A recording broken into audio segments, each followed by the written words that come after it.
E, por último, um cliente analista, né, que é o perfil irmão ali do planejador, que às vezes vem junto com ele.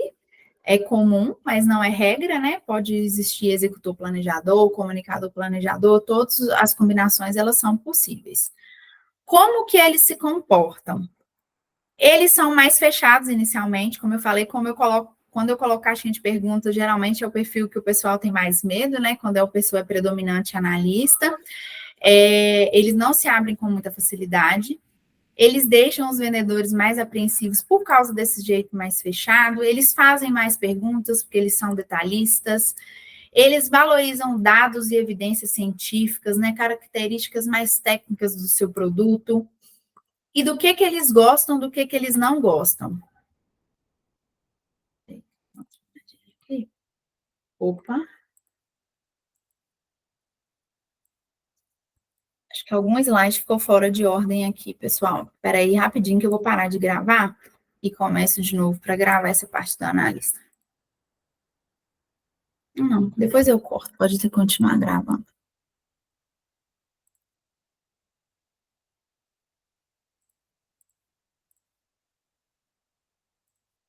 Engraçado, deu, mas tá aqui, mas não tá.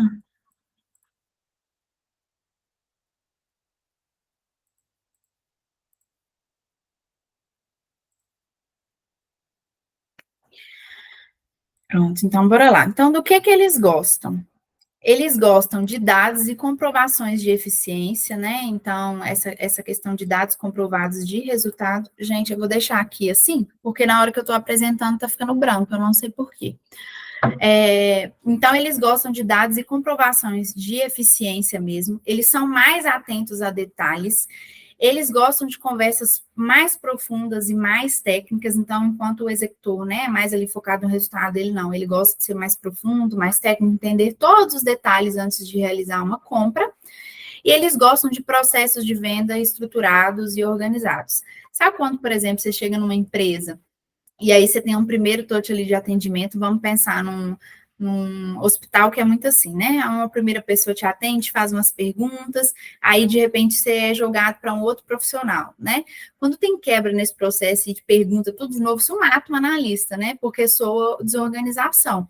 E eles são muito organizados, eles gostam dessas questões mais estruturadas, inclusive facilitam o entendimento deles. Do que eles não gostam? Eles não gostam de conversas superficiais e de tom excessivamente emocional, né? Eles não gostam dessas histórias, assim como o comunicador gosta. Eles não gostam de falta de clareza nas informações, então eles precisam de informações muito claras, com embasamento, etc. E não gostam de falta de organização dentro do processo de vendas. E como que a gente vende um analista? Para um analista. A gente faz esse espelhamento inicial, que é, né, às vezes se a pessoa vai falar mais baixo, vai ser mais introspectiva, eu vou falar mais baixo, vou ser um pouco mais introspectiva para depois voltar ao original. Porque imagina, se eu pego um cliente que conversa dessa forma, imagina que se eu começo a falar com ele assim, assim, assim, né, ele vai odiar. Então, a gente tem facilidade de comprar de pessoas que a gente gosta. Então, por isso que a gente precisa fazer esse espelhamento inicial e depois voltar ao tom original. Faça a agenda do seu atendimento. Isso eu aconselho, na verdade, que vocês façam para todos, mas é porque para o analista isso ainda gera mais valor. O que é a agenda do atendimento? É a pessoa saber exatamente o que ela pode esperar naquele encontro com você. Então, vamos supor que eu fizesse, né, uma agenda aqui da aula de hoje. Né, na aula de hoje, a gente vai falar sobre perfis comportamentais, então a gente vai abordar como a gente vende para cada perfil de cliente. Depois disso, a gente vai ver o que cada perfil gosta, o que não gosta, quais são os comportamentos de cada perfil e como vender para cada um deles.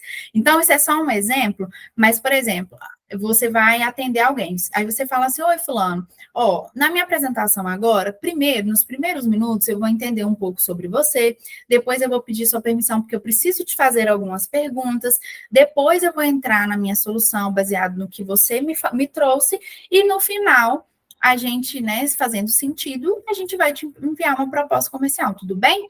Porque isso traz o quê? Organização, previsibilidade, isso alivia a tensão, porque como eles são organizados e estruturados, saber o que está por vir, saber que ele pode falar que sim ou que não no final, isso traz aquele alívio, tipo, ai, não preciso comprar agora, né? Então, isso é muito positivo e traz mais profissionalismo, que eles também gostam muito. Seja genuíno, tenha conversas profundas, não deixe perguntas em aberto. Então, às vezes, vamos supor que o analista ele pergunta mais e no final ele fez 5 perguntas de uma vez para vocês que você gerou como objeção. O que eu sugiro? Tratar cada uma, né, tratou uma, depois passa para a próxima, depois passa para a próxima. Se você falar tudo e deixar os negócios meio em aberto, as perguntas, dúvidas em aberto, para ele é ruim, né? Ele não gosta, ele gosta de tudo aberto barra fechado.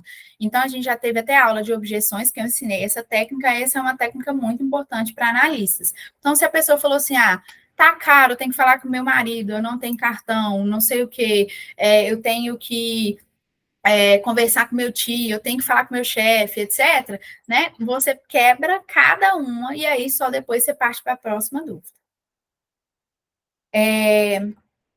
Faça a agenda do seu atendimento, foi o que eu acabei de falar. Posturas mais fechadas tendem a mostrar preocupações. Então, gente, essa postura fechada do analista, ela não é à toa. É porque ele é uma pessoa mais insegura, mais detalhista, mais preocupada. Então, essa postura fechada, ela mostra uma insegurança de tomar aquela decisão.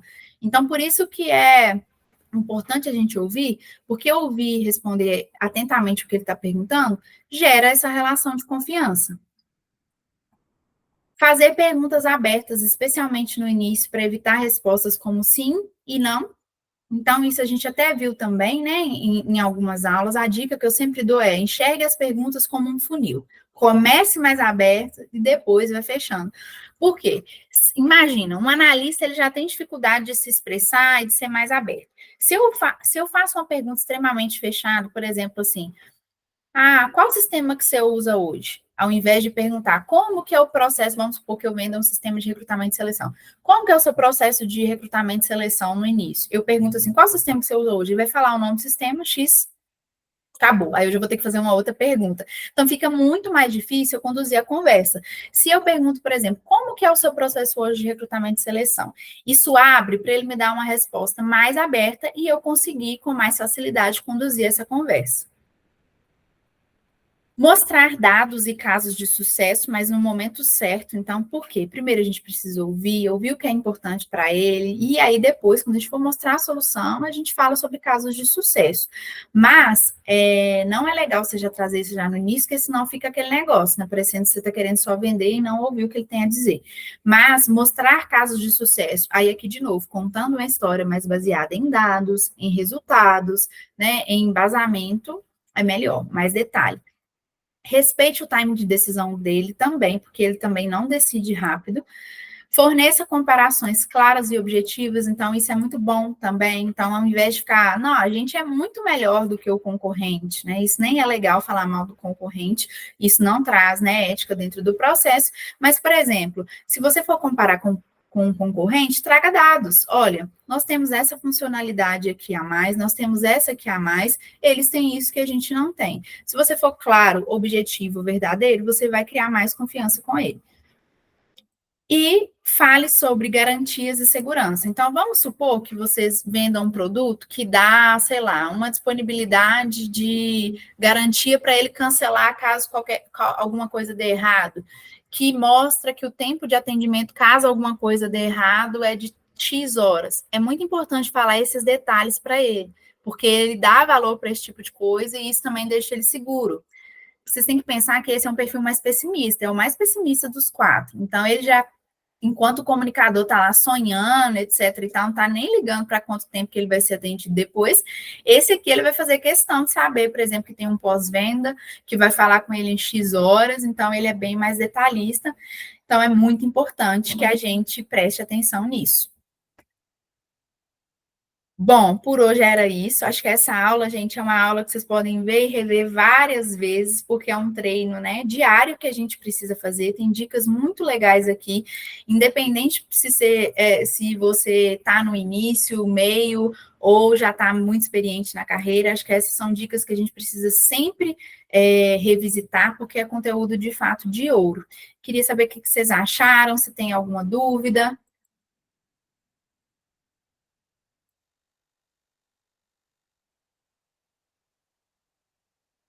Pode falar.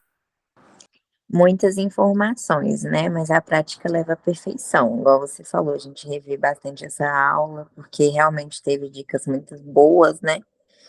E é isso, rever várias vezes e ir praticando, né? Na prática que se aprende também. Isso. Fala, Arielle.